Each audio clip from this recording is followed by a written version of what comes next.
Iedomājieties, kādus joks izspēlē cilvēku zemapziņu. Man viena kliente stāsta, ka viņa strādā darbu, viņai ir kādi brīži, kad darbs patīk, tad atkal nepatīk, tad atkal patīk, nepatīk.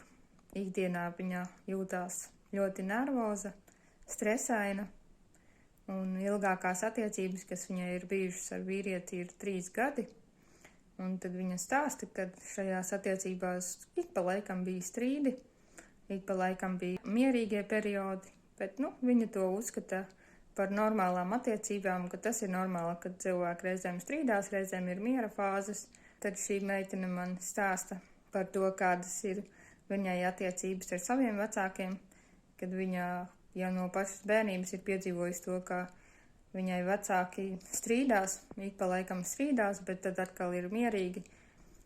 Bet līdz kam tas noveda viņu pie tā, ka viņa nejutās droši attiecībās ar vecākiem.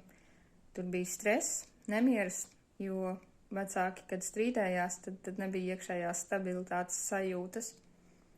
Un šobrīd šai sievietei ir tā, ka viņa gribētu izveidot veselas attiecības ar vīrieti, lai ir savstarpējā cieņa, savstarpējā sapratne, bet viņas zemapziņas programmas ir tādas, kas viņu dzen šajā te stāstā, kad būs nepārtrauktie strīdi, nepārtraukti konflikti, tad atkal miera fāze, visu laiku tāda augšupēja un kritieni, kad ir šī te nervozā sajūta, nestabilitāte. Ja arī šī meitene grib izveidot veselas attiecības, tad viņai tas nekādīgi neizdodas, tāpēc, ka viņai zemapziņas programmas ir tik spēcīgas, ka viņa zemapziņā dzenas pēc šīm programmām, lai būtu strīdi, lai būtu konflikti, un viņa pati pat iesāk tos strīdus, un viņai neizdodas izveidot attiecības ar vīriešiem.